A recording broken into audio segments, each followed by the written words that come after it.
Shoutout sa mga bataan dyan. Manong ulam. Galaw-galaw rin. Galaw-galaw rin daw. Nang mapanood nga namin si Neneng B ay agad-agarang kami pumunta sa palengke para makabili ng mga kailangan natin sa Hungarian Overload ni Neneng B.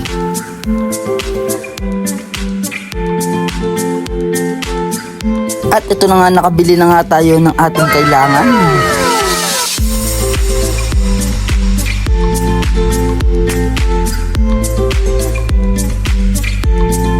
Nang kami nga'y pauwi na ay bigla naming naalala yung mangga na aming nakita.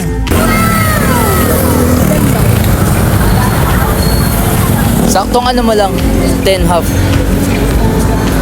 Wala eh, naubusan na ng pera eh.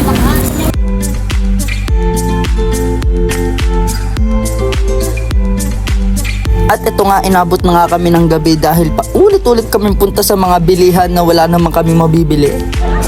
At maya-maya lang nakita natin ang kapatid ni GF. Ayun, nasa tawid. Di ko alam kung saan galing. Hinahanap yan kanina pa ni tita.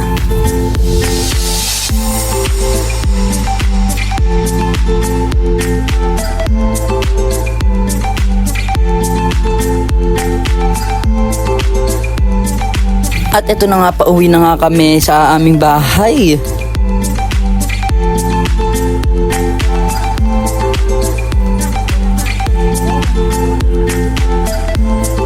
Pagpasok ko nga ay ito'y agad-agaran at nagmamadali na akong pumasok dahil excited na akong gawin ang Hungarian Overload ni Neneng B. At ito na nga, pagpasok ko ay bigla pala naming nakalimutan na naman ng tinapay. Kaya ayan, ito na naman ako lalabas upang maghanap ng tinapay. At dito nga humabol na si Baby Danica, kaya ayan, naisipan ni GF na isama siya. At ito na nga, ipapunta na nga kami sa bilihan ng tinapay. Tinapay. Pang sandwich ba yun? At dito nga sinenyas ko na lang kung ano ba yung tinapay na yun. Ay, Baby Danica. Ayan na nga, at pabalik na ako dahil wala nga kaming nabili at wala daw silang tinapay na pang sandwich ba yun? Pang overload.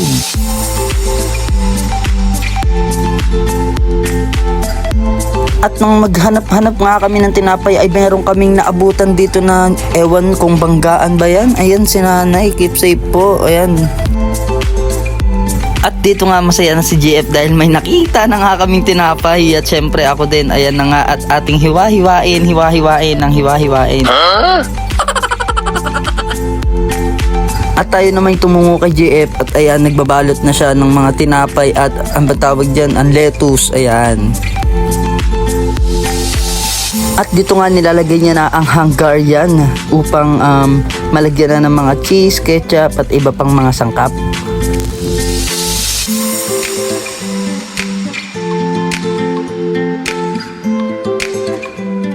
At dito nga gutom na si Baby Danica, si Tita, si Aaron at saka si Leonard. Kaya patuwad-tuwad na lang sila.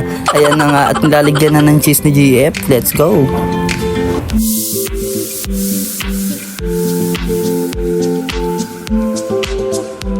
At gaya nga ng sabi ng lahat, lalo na si Neneng B, ano nga ba yun?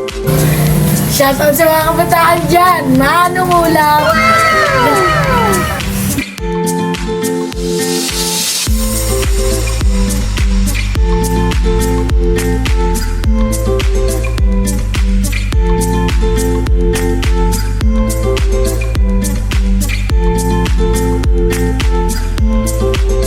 So ayun guys, natapos na nga ang overload ni Neneng B. Ayan.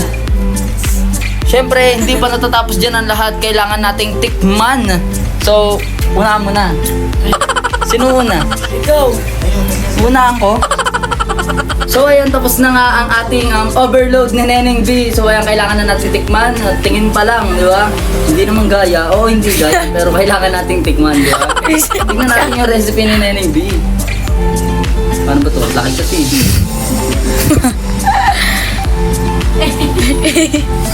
Sarap. Rob, Sarap.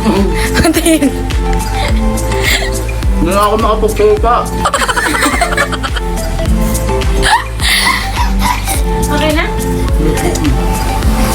Tatok to. So ano guys? Bili na. Sarap. Bili na. Kay Neneng B. Ano ba na? Ano guys? Sabi, super legit.